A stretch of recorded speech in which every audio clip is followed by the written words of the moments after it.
Hope Channel, changing lives.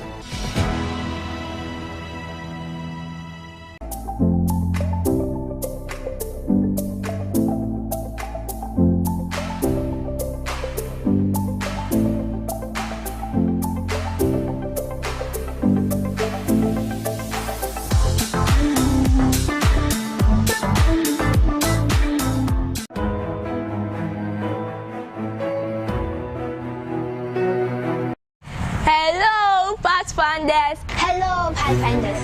It's the dream Pathfinder come for real. So Pathfinder.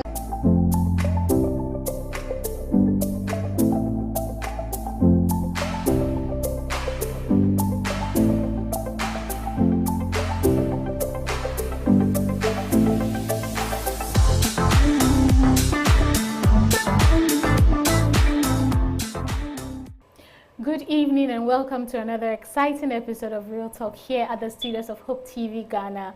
I am so thankful to be back in the studio. Last week I wasn't able to be here. I was just a bit under the weather. And I'd like to say a big thank you to my colleague Akosia for stepping in for me. You did an amazing job. Thank you so much for always having my back.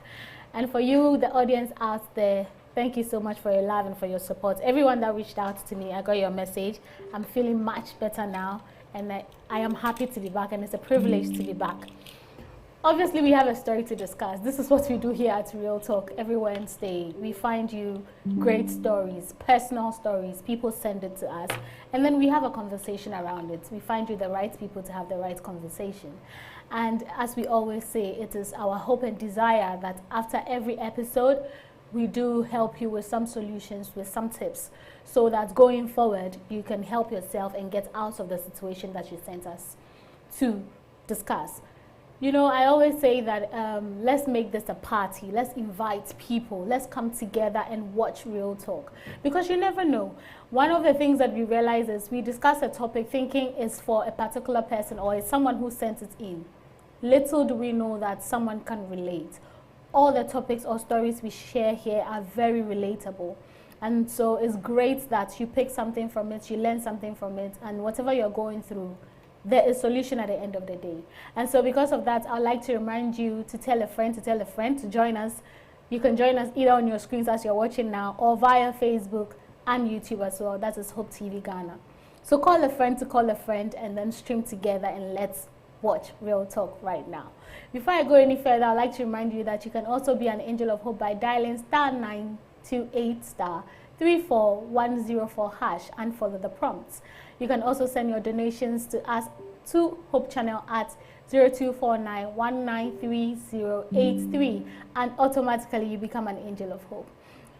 Angels help people and so I think it is a blessing to be a blessing unto others.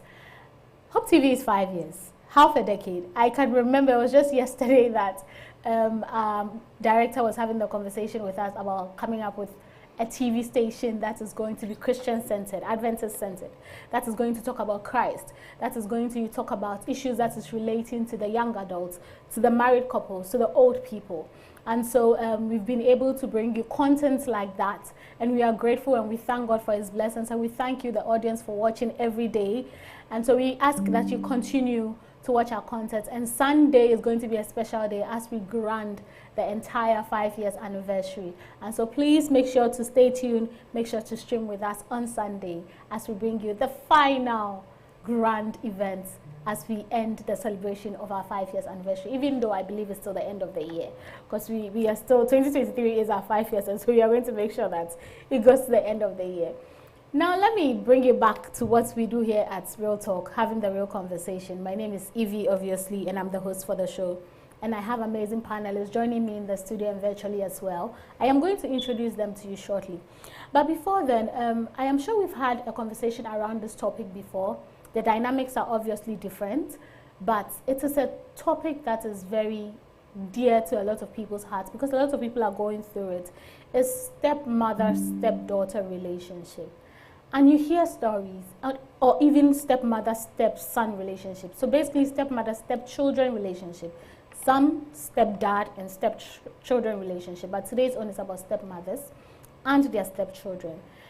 And you always hear the bad parts, the sad parts of a stepmother wanting to maltreat her stepchild, preventing them from eating, beating them, making them do all the house chores, what have you. And sometimes you hear from the side of the stepmothers of children that they came to meet in the marriage who have made it their heart's desire to just drive them crazy.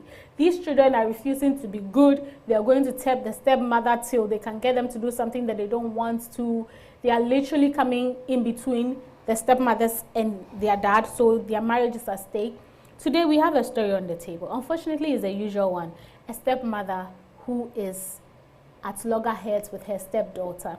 A stepmother who doesn't love her stepdaughter. And it's sad.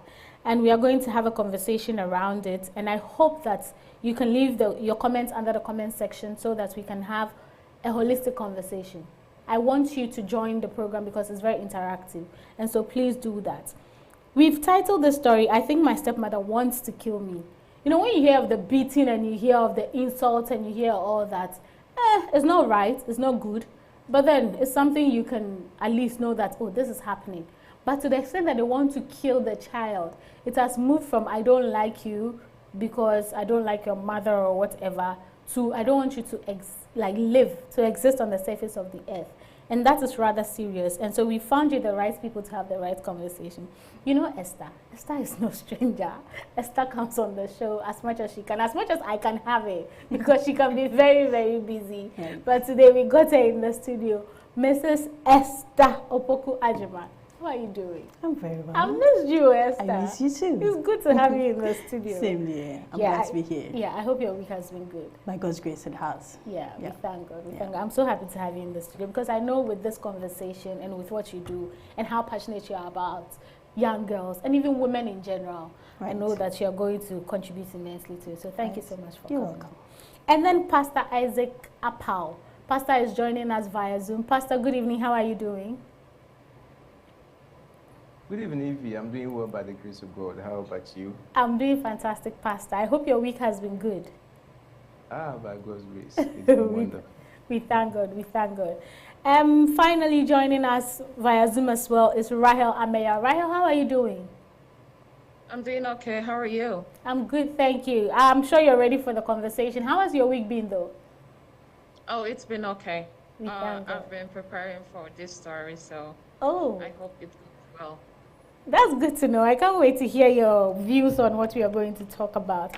Let me go ahead and share the story with all of us. Then we can dive into the conversation straight ahead.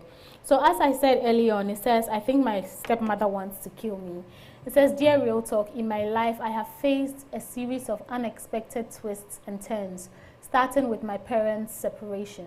Following their split, my father made the decision to marry a new woman.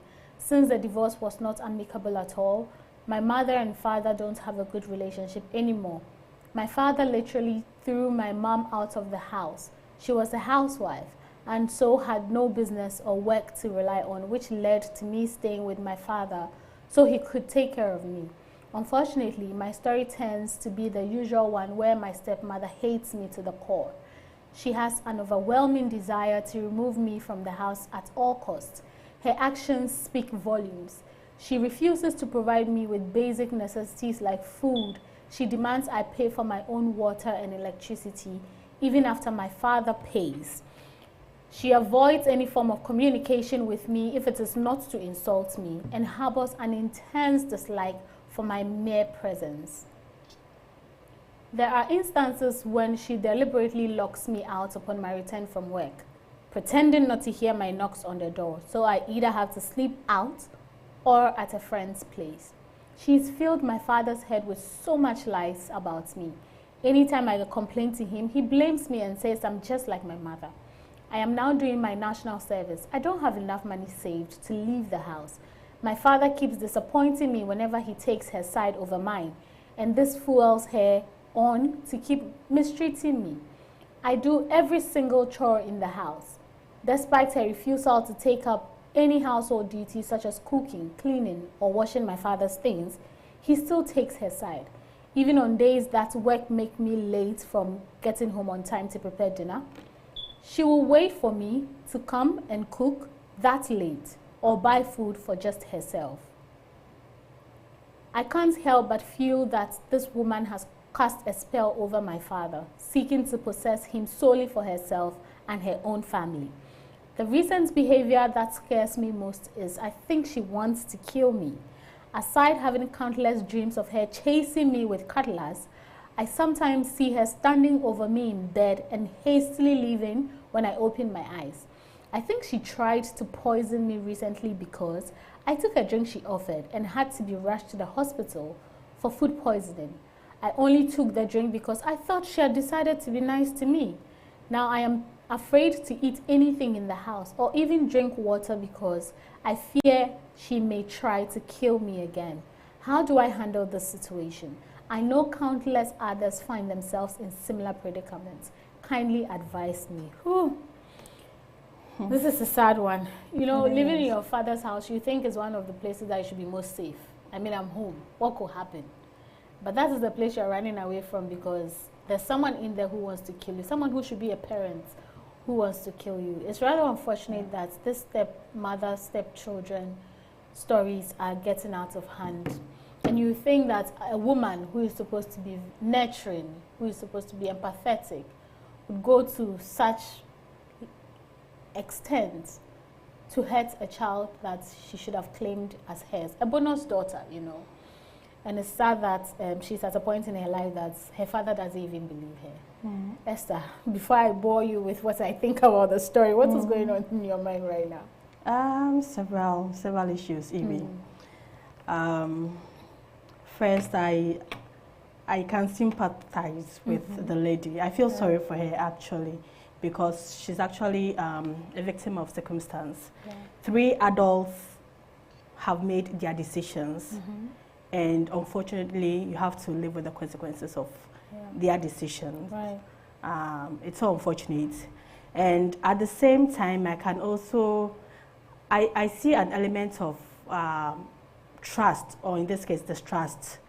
Because, you know, for every relationship to survive or to thrive, you need some amount of trust between the two parties. And obviously, this is missing between the girl and her stepmother. And so, even if some of the issues are actually her imagination, or even if they are real, assuming they are just her imagination or they are mere accidents, once the issue of trust is missing, there will always be suspicion. And so I understand what she's going through. And as usual, I hope we can give some counseling, some advice in this case. I hope we can have 3 groups of people listening in today. People who are victims themselves, like the girl, and then people who are in the shoes of her father as the middleman between, you know, the two parties, and then people like the stepmother. You know, this is obviously an issue of blended families or mixed families, and you know, the hazards of running such families and so on and so forth. And so I hope we can have people who can relate to each party and to listen in and to pick 1 or 2 advice from us. It's my hope as well, Esther, that these people will listen and obviously open their hearts to what we have to give them. Pastor, I'm coming to you. What is going through your mind? What is your general take on this story? I'm sure it is no news to you. You've heard something similar. But with regards to this specific story, what is going through your mind? Yeah, thank you very much. I think just as you said, we hear these kind of stories almost every now and then. And when I heard the story, in fact, it's a very sad one, of course. But then I also realized one thing that keeps repeating itself in most of these cases, and mostly it has to do with how situations like this happen, and then there is a need for either the man or the woman to marry. There is really no kind of talk with the children and what they should expect. Okay, so they just kind of find themselves in a new kind of parenthood. And most of the time it brings some of these frictions. Sometimes it gets too extreme, like in this case, but it is not a problem that cannot be solved. And I know that I believe that as we continue talking, there will be a solution for this kind of issue. Thank you. Thank you, Pastor. That's our hope as well. Coming to you, Rahel, again, the same question. What is your general take on this story? Thank you. In as much as I would like to sympathize with the lady, I also would think that people should see step parenting as a chance to rebuild a child's life with your partner, someone you love. You know, if you want to do something with your partner as a team, having a stepchild is another thing to do. It's a whole different experience. And then you, the step parent, also getting the chance to reflect on your life, how you would want your child to be treated in your absence. So Evie, the thing is, I think that it doesn't matter how you look like, how tall, short, fat, thin, beautiful, or ugly that you may look. The most important thing in life is the size of your heart and the strength of your character. So you may not be a step parent. I think this is a general thing that maybe by the end of the discussion, everybody should learn from. How we treat people, it doesn't matter who we are. I think it's just the size of your heart and how kind you can be to others. That's my general take. Oh, thank you so much. How you treat people is regardless of your relationship with them, but more so the size of your heart. But Esther, step-parents relationship dynamic. We hear it. And unfortunately, we hear the bad side. It's almost like mother-in-law, daughter-in-law relationship. Why do we hear so many negatives and not positives? I mean, you go into the marriage knowing the man, in this case, you know the man has children. And so you are aware. It's not as if you were blindsided and you are bitter. You go into the marriage knowing that there are bonus kids that I have to love. And yet you go in with no love. You go in wanting to just show the kids maltreatment. Why? What is your opinion on this type of relationship and why so many negatives going around? Right. I mean, you rightfully, said it, that usually when you have blended families, there are bound to be issues. There are bound to be conflicts. Majority of the time, there are bound to be conflicts. One of the panelists, I'm not sure whether it was Pastor or Rahel, mentioned that when you are bringing two families together, there are expectations, there are beliefs or principles that each side has. There are doubts, as to whether I can understand and relate to the other person. In fact, there are consequences. And so it is important for each side to sit down and know what to expect and what is actually expected of you as a member of the new kind of family we are bringing together. In fact, the Bible, God was very clear when he said he doesn't like divorce. And I think this is one of the main reasons, because majority of the time, in fact, ironically speaking, it appears that if you have a blended family where the stepmother and the step children, most especially the stepdaughters, are able to live cordially with each other, it's more or less like an accident. Because the natural thing is that there are bound to be issues. So the father, being the middle person in all this, should understand that he has a new wife who's going to see his daughter as a rival. Because the daughter even mentions it at a point that she's a constant reminder of her mother. And so that issue, that element will always be there. And then there is also the issue of the girl trying to get accepted by the new mother. And so, like I said before, there are always bound to be conflicts in such kind of, family systems. It's unfortunate. It's rather sad. Pastor, I'm coming to you. I have a different question for you. But then, this is Real Talk. Feel free to piggyback on what Esther is saying or wanting to add more to what she's saying. This is to all the panelists. But Pastor, let's discuss the responsibility of parents who leave their children in the care of a step-parent. In this case, the father. He goes to work, he leaves the child, and then, as usual, expects that the new mother in the house will take care of the child. You know, how can they make sure that their children are being treated well? How do they ensure that?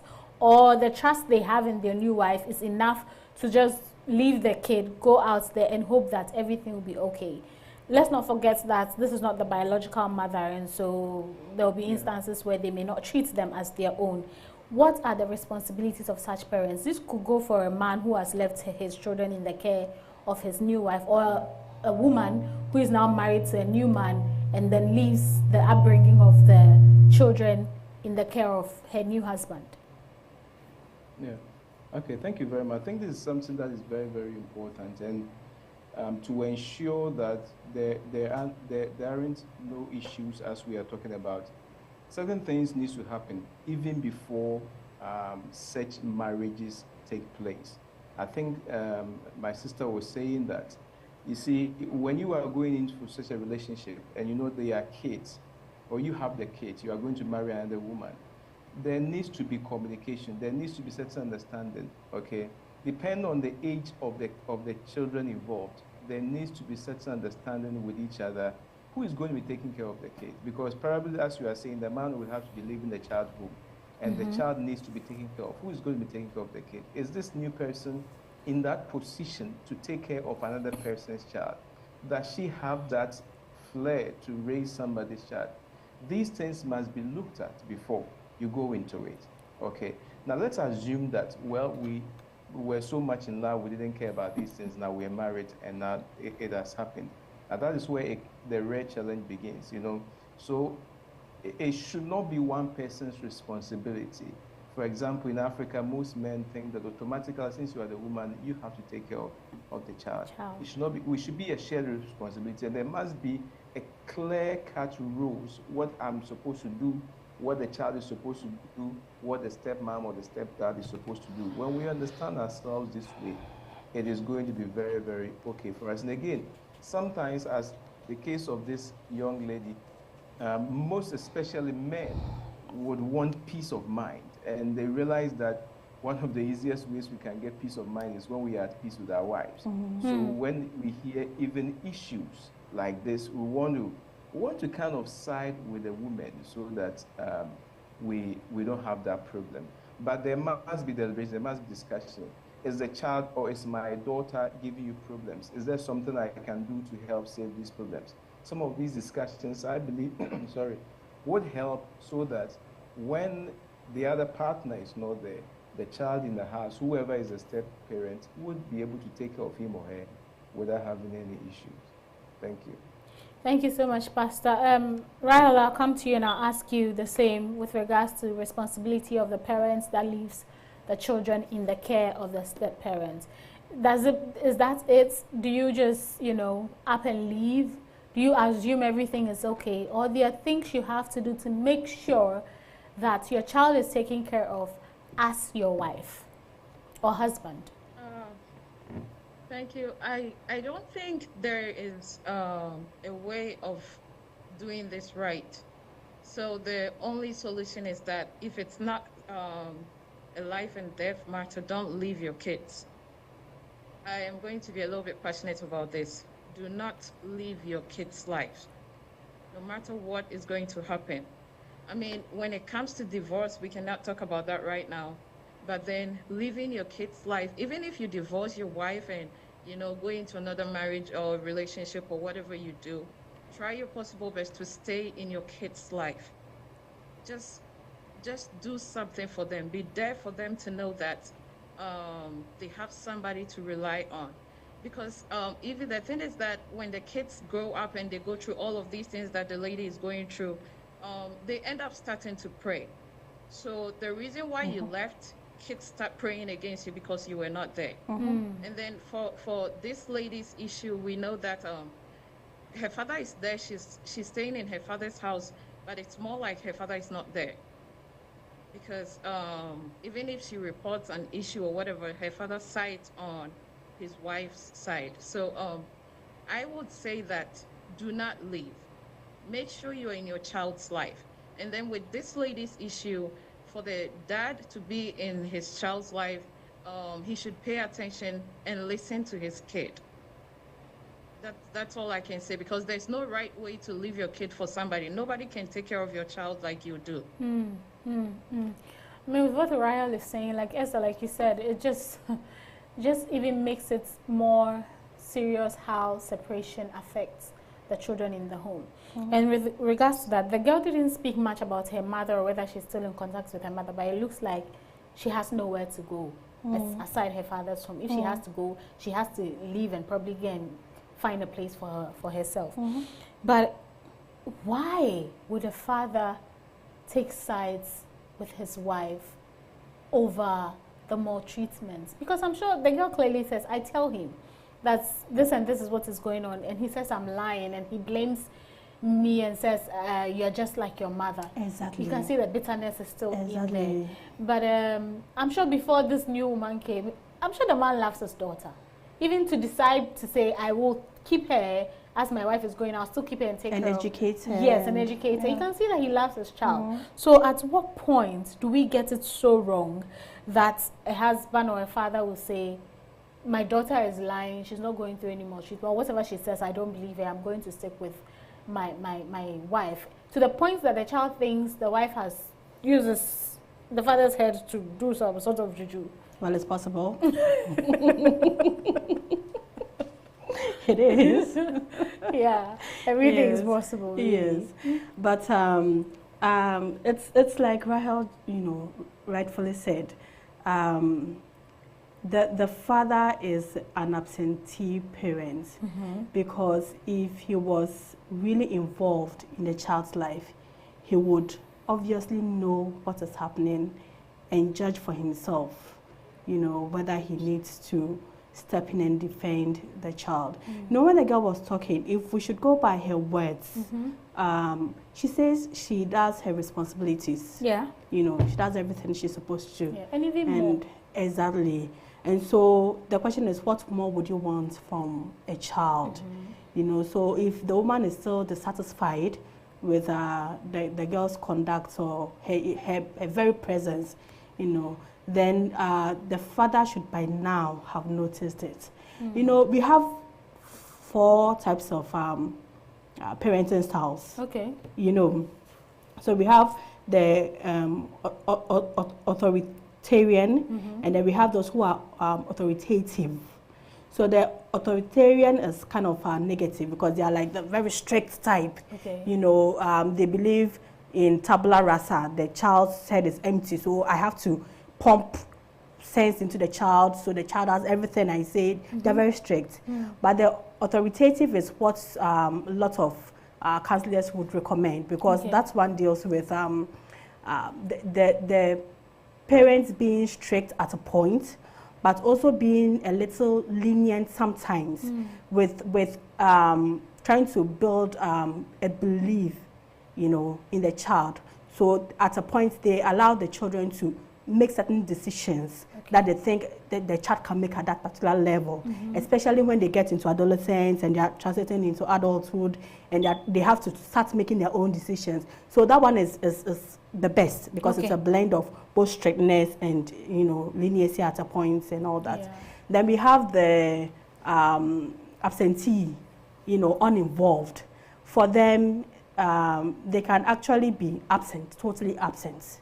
Okay, and then we have the permissive. For permissive, they are there, and the permissive, this girl's parents is actually the permissive type. Okay. So it's not as if he's not there; he's there. He fends for the child, but he's not really interested in the child's emotions, in the child's general upbringing. So he'll do his responsibilities, all right, but he's not fully present in the child's life. But as for the absentee or uninvolved, for them, they are like, they abscond, they just neglect their responsibilities totally. Wow. So the father needs to move from being a permissive parent to being an authoritative parent who is fully interested in the child's, upbringing. Unfortunately for us, this girl is actually not a child, because if she's doing national service, she's an adult. Yeah. So I think she can actually make some decisions for herself. Yeah. But early speaking 20s. But speaking of younger ones, the father would have to realize, and I don't think he can realize this all by himself at this point. If he hasn't seen anything wrong with the relationship between the two of them by now, then he needs an outsider to draw his attention, you know, because obviously he's blind to whatever is going on. Yeah. It's crazy because to the point that she'll come in from work, have to knock on the gate and be left to sleep out there. I wonder what is going through the man's mind when his child is not sleeping at home. Right. Probably the wife will say, I told you, she's a bad girl, she's gone out to sleep. It's rather sad. But Pastor, you are a man, you're a father. What could be the possible reasons why a father will look on as this behavior goes on, as a child will do all the house chores, yet the woman is demanding her to pay for electricity and water? These are ridiculous demands coming from the stepmother. What could be the reasons why a father will sit back and look on, and in this case refuse to come in and talk to his wife, or at least try and protect his daughter from all these harsh treatments? It will be very difficult to really pinpoint the exact reason. Well, depend on whatever is happening. But on this particular case, you realize that it is as a result of the divorce and exactly what went on. There is still some kind of bitterness in the man's heart, and unfortunately, he tends to channel his bitterness on the closest person that is related to the former wife, and that is the daughter. So even though he has agreed to take care of the daughter, he still sees the daughter as the wife, and he still not be able to come to terms with the fact that, look, the woman is no more but this is my own child, this is my own, daughter. I need to take care of her. And sometimes too, some of these happen as a result of, lack of education, let me put it that way, because you need to understand the emotional needs of the child and what the child is also suffering as a result of that divorce. But because we don't really care about that, we think they are children and I'm the one going through this. So whatever it is, they don't want to talk about it. But for this girl's issue, it is 100% because of the divorce issue. That is why the man is probably behaving this way. And again, we can't really tell how the relationship, because again, they mentioned, we can't really tell how their relationship was before the divorce. Probably as my sister was saying, his style of parenting wasn't that best, and it was that kind of laissez-faire, whatever she does, I don't care, because if even the new marriage, he's not really bothered about where the girl sleeps, then probably that is how it has been, that's how it has been all this while. So basically, it seems that he doesn't really care about what happens in his own daughter's life. And probably that is what's contributing to this, yeah. It's sad, but Pastor, before I move to Rahel, let's educate step-parents out there, let's speak to them. What is that message you give to a step-parent with regards to treating their bonus children or their stepchildren? How can you get them to understand, to empathize, and just be, say decent human beings to these children as they go into their homes to live and be mothers there as well? You see, it will interest you to know that it is possible that this man is really behaving or treating his daughter this way, probably because he himself had a problem growing up. And sometimes a single traumatized person will go on traumatizing many other people, and there is a high chance, or there's a high possibility that even this girl will grow up doing something like that. Okay, and it is something that I would just want to let parents understand, that how we treat our children, it has a long-term effect. It is going to be with them forever and ever, and probably they are going to treat their children the same way. I have this experience of a cousin whose father was very, very mean. I mean, his own father didn't really treat him so well, and he was always praying to God that he would leave the house one day. And God's been so good, we are all grown. He's also a man now, married. And to my surprise, he treats his wife and his children the same way his mother was treated and himself was treated. Yeah. And I'm just saying that as parents, we must be very careful, because the kind of treatment we met out to our children, the things that we allow them to go through, it is not going to end with them, it is going to continue. We need to cut certain things. If you have an issue, if you have a problem, it will be wise to seek, support from professional counselors, talk to your pastors or people who know what they are doing. Let them help you deal with your own issues so that you don't kind of transfer your pain to your kids. Because once you do that, they're also going to transfer it over and over, and it is going to create a lot of problems. Wow, thank you so much, Pastor. And I know you want to come in, but Esther, before, the ripple effect is shocking. Yeah. And if you know this, I think that in itself is a wake-up call to just do better. Please. Yeah, so I just wanted to add up to what Pastor said right now. So you see, earlier on, Pastor mentioned the fact that the man probably, was in love, from the beginning, and so missed certain things. And actually, he's right. So usually when people remarry, the expectation is that whoever I'm marrying will treat my children well. Nobody remarries and expects, ill treatments for their children. No, nobody's expecting that whoever I'm marrying, because I love the person will also love my children and treat them right. But I think it would be good for people who remarry. I'm not encouraging that, but in case it has happened, it would be good to kind of try to play a dual role, just in case. The man should have tried to be there for the child as a father and also as a mother. Just in case, because he's just assuming that, oh, my new wife will take care of, will be a mother. But you need to also, because the girl's biological mother is absent. Yeah. She didn't ask you to drive her mother away. You did. So you need to somehow, I'm not saying be a full-time mother and a full-time father, but you need to ensure that the girl receives that motherly care that she wants.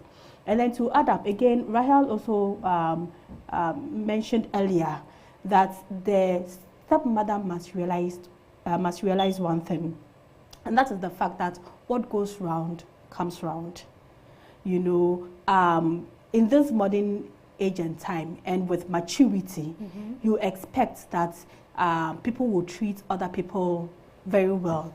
I mean, people adopt all the time. Adopt other family members and even total strangers, and they treat them well. So how much more the child of a man you claim to love? And it's unfortunate, but it's also funny how things always turn out. Usually, the maltreated children in the family will end up making it.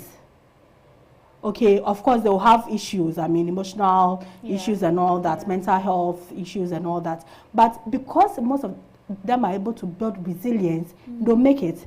And at the end of the day, should rather turn around and rather take care of her stepchildren who were, treated with royalty, and because she has built resilience, and that resilience will carry her on.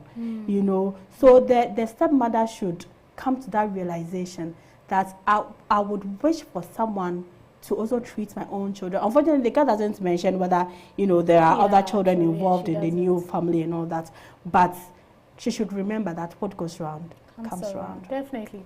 We'll have to go for a quick break. When we come back, Rahel, my question to you will be, do you think it's possible for this girl to live in harmony with her stepmother? If it is, how can it be done? Who has to be involved? The father, the stepmother, an external person, a counselor? We'll be right back after the break. Do not go anywhere. This is Real Talk.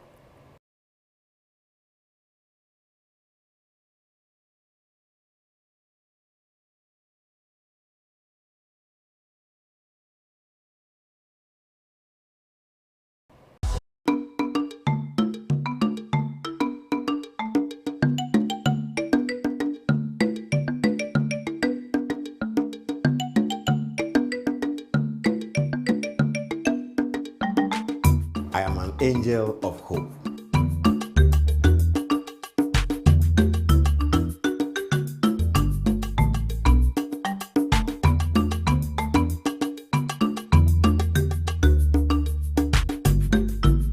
I'm an angel of hope. Ubreni o, so do sika ebeba beboa ho cha no. No aso ya sene yet me the mere some a man chia saw any turum yana or daruma, Faumain, Nafa Sika Fasubi, not also for bra, Yanko Kanyamsem, and ya crack a wonkwa. Star 928 star 34 star 104 hash. And I say 0249 193083. Hope channel, yes, it's Sabrabo. Hope channel, yeah, Gia Cranomqua. Hello, Pathfinders. Hello, Pathfinders. It's the dream Pathfinder Campori. So, Pathfinders, are you ready for this year's Dream Pathfinder Campori? The West Central Africa Division welcome you to the Dream Pathfinder Campori. I'm so excited to be meeting other Pathfinders from the 22 countries from the West Central African Division.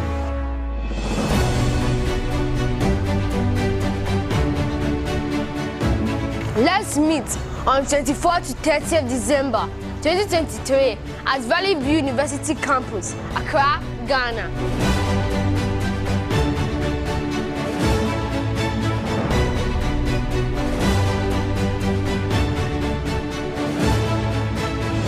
Dream Pathfinder Campori!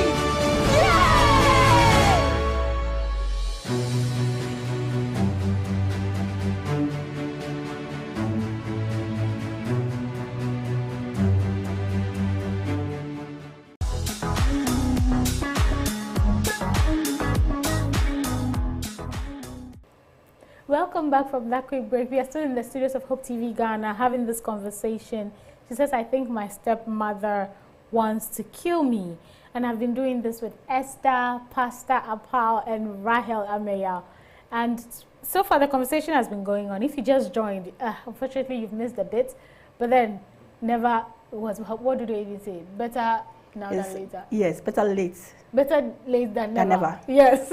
So we are glad that you can join us now. Let's go back into the conversation. Rahel, before we went, I was asking, do you think it's possible for this girl to live in harmony with her stepmother, with all that she has done, to the extent of trying to poison the girl? I mean, that is too extreme. Do you think they can find their way back to a happy family, or you think this is a lost cause? And if they can, how would they do that? Those are some of the steps that you would recommend that they should take to bring them all back together to become one happy family. Okay, I personally don't think that there is a way back. Okay. That is, if I should think that for myself, because I am going to say that toxic is toxic. If it's not good, it's not good. There's no middle way in that. And I think that with all the things that she has done, the lady should rather be careful. So if there is any way that she could move out from home, I think she should, because now that she's done with school, that's all she can do, to move out from home and then maybe love her dad from afar. But then if I'm not going to take it personal and, you know, think as a Christian, I would say there's a way back, because God controls the hearts of men. So if she should pray and seek counseling from, you know, some men of God and all that, I believe that there's a possibility that God can change her stepmother's heart. But Esther, I don't know, you haven't been in the country for a while, but national service, we don't have money to rent to. The allowance they give us, you can't do anything. It's rather unfortunate.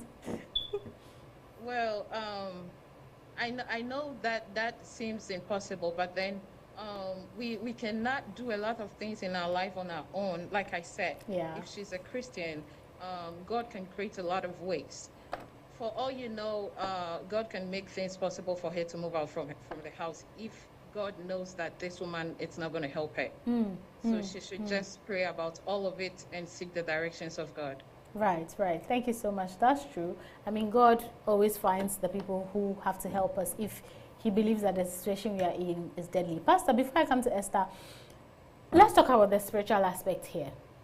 We are speaking on this topic, looking at it from logic, reason, and what we think as a proper human being, how you should behave, and as a parent, how you should behave.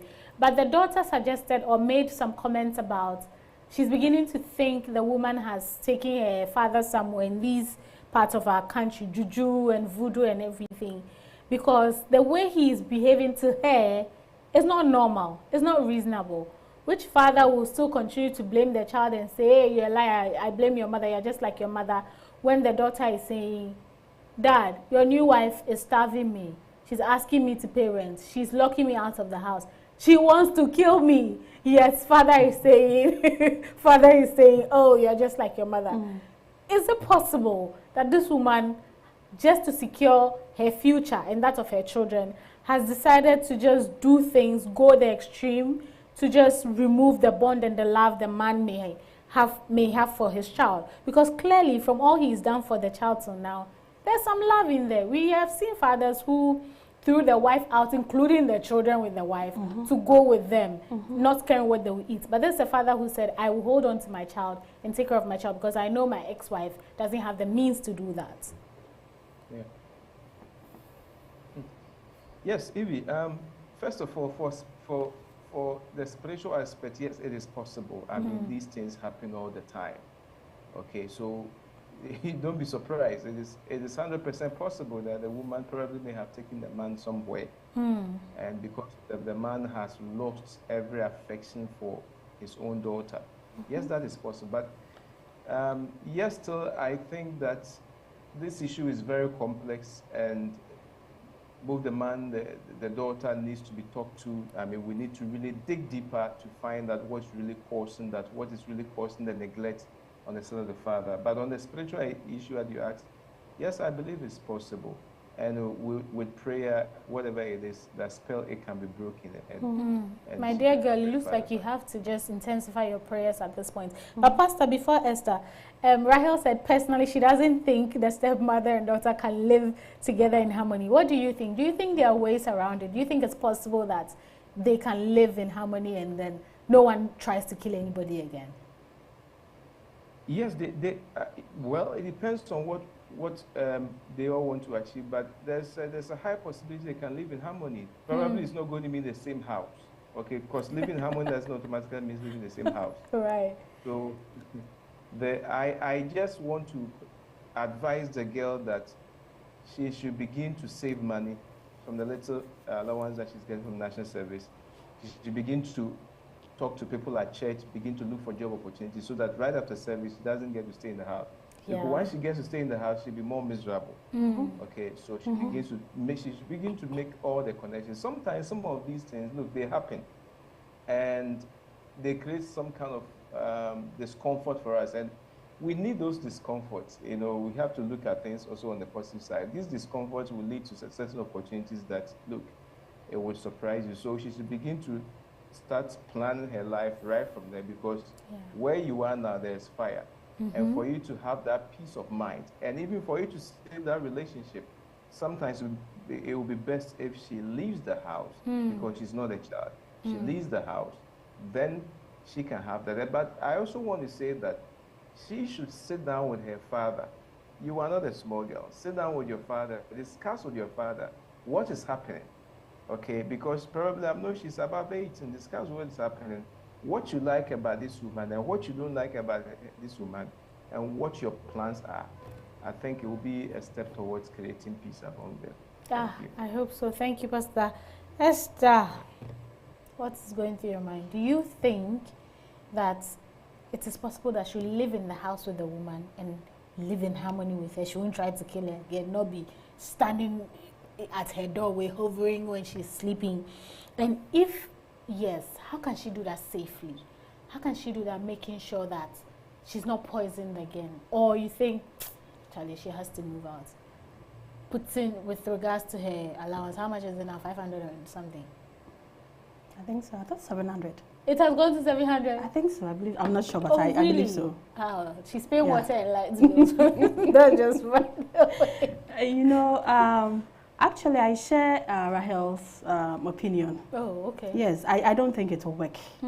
Yes, actually, this is a time bomb waiting to explode, in my opinion. You know, because I don't know how many years this has been going on, but obviously it's been going on for a while. And if something hasn't been done already, I wonder what can be done at this point. So my advice would be for her to leave if she can. You know, national service is not a bad stage in your life. And some people are able to live on their own, even through the uni. You are fortunate, you've been seen through the uni. Yeah. You can't survive if you want to, Yeah. you know. But if for one reason or another she can't live presently, then my advice would be for you to be extremely careful, you know. You will have to still go about your usual duties, obviously, because otherwise you will offend her. But you need to be extremely careful. Fortunately, you said you do the cooking in the house. Yeah.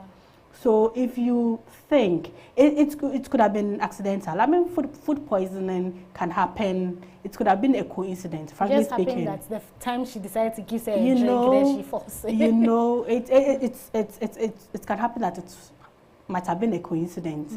But let's assume your suspicions are correct.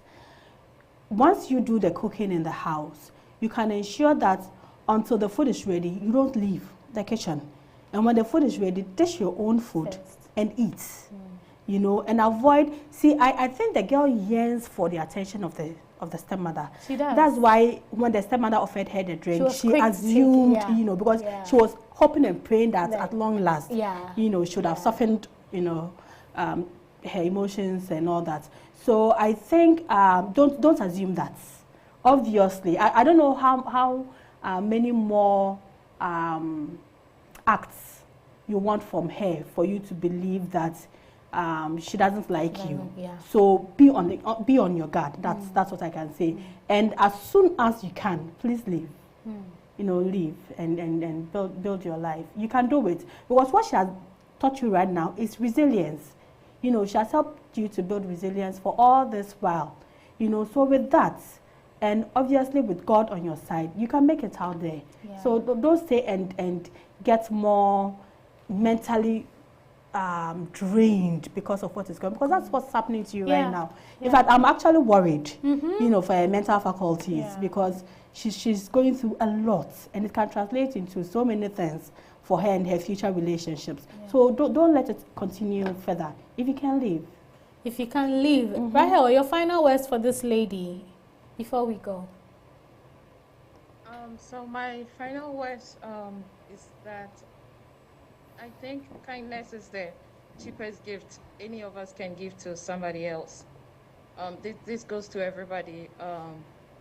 If you're being kind to someone, it's not that expensive. If you feel like your heart is darkened, you cannot be kind to people, just pray to God for that, because that's the only thing we do to survive each other in this world. So I would wish that everybody stay safe, like the lady. As Esther said earlier on, I think she should be very careful. There are a lot of opportunities out there for everybody. God is protecting all of us. There are a lot of steps that we take and we don't know what's way ahead of us. So she should just take a step and pray to God that God will help her through it. And I believe that if she leaves, she'll survive. So she should just leave. Absolutely. If she leaves, she'll survive. Pastor, your final words for this lady. My final words is that it is never the end of your life. These things are probably preparing you for something good. So instead of just looking at the other parts, continue to look at the positive aspect. And if you truly believe that this woman has taken your father somewhere, it is a spiritual issue, spend more time praying for your father so that you can save your father from this situation and also save the woman herself. Thank you. Thank you so much, Pastor. Esther, final words for the lady. Yeah, let me just re-echo what Pastor said. There's a cup of water which is half filled. It's up to you to see it as half empty or half full. You can actually gain from the experiences your stepmother is putting you through. You know, there are so many people who can attest to that. But in the meantime, I am worried for your mental health. You know, so find a way to get the needed support. God is your ultimate help. As for that, no two ways about that. But aside God works through people. Find people around you. I'm sure you don't live in isolation.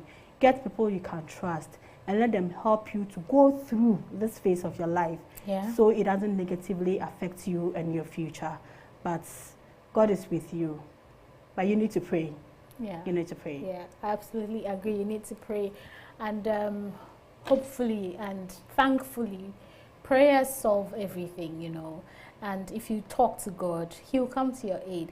But as you're doing that, also be mindful. Like everybody has said, be careful. Don't go and pick anything and start eating just because it's in the house. I mean, with the experience, Esther clearly said it could be coincidental, but you would be, excuse me, say foolish to repeat the mistake again. So be careful. Protect your things.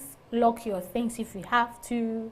Lock your door, because this late night showing up in your room is quite creepy.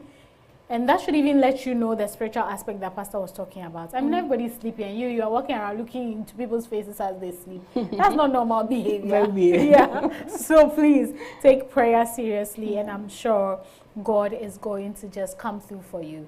Before I tell you about what is happening on Sunday, any shout outs? Greetings from the studios of Hope TV. Right. Yeah. So first, hello to my lovely daughter, who is still waiting for me to come and tuck her in. So hello, Rabna. And then hello to my lovely husband, Pastor Sylvester Bukwajiman of the Dachi Pramso districts. And all the lovely people of the Dachi Pramso district. And all the shepherdess of South Central Ghana Conference. Hello to you all. And all my loved ones, people who stay glued to watch this show. Thank you all for watching. That's nice. Yeah. Pastor, your turn. Anybody that you want to say hi to? I want to say hi to my family, my wife. She's in the hall watching. So I say hi to them. I love them all. And that's very funny. She's in the other room and she just hears her name. That's so funny. Rahel, what about you? Greetings from abroad, Rahel. Oh, hi.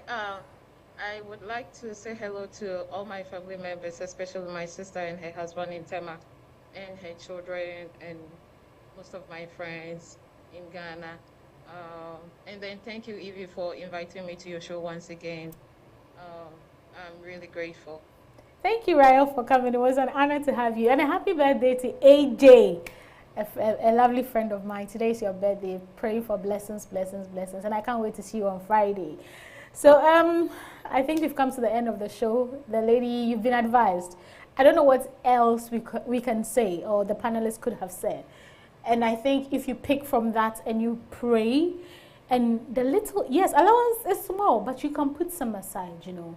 The little you can put aside. Talk to your father, ask him for things, ask him for money, be saving some, and be preparing to leave the house. But as Pastor said, sit down, have a conversation, and be wary of your stepmother. But do all your house chores so that she doesn't have ammunition to go and be complaining that you've done this, you've done that. And I am sure that you'll be okay. Speak to the people in church, the elders, departments and committees set up for issues like this, and someone will listen to you as you talk. Esther clearly said your mental health. Speak to someone, and I'm sure you'll be fine. Thank you all so much for watching, and thank you so much for tuning in. Sunday, the grand finale, 5 years Hope TV. I can't imagine it. It feels like just yesterday when we were having the conversation of the shows and the contents we have to put out there. And we are grateful to say that with God on our side, we've been able to bring out educative, entertaining, Christ-filled contents that you all enjoy and you all continue to support. So to our audience, thank you so much for always tuning in. Thank you so much for watching. And Sunday is going to be amazing. You can tune in. You can come join us live. It will be held at the Union Compound here. So you can join us and then we'll all have a grand celebration. Thank you all so much for joining. We'll be back same time next week with another exciting episode. This is Real Talk and my name is always Evie. Enjoy the rest of the content on Hope TV Ghana.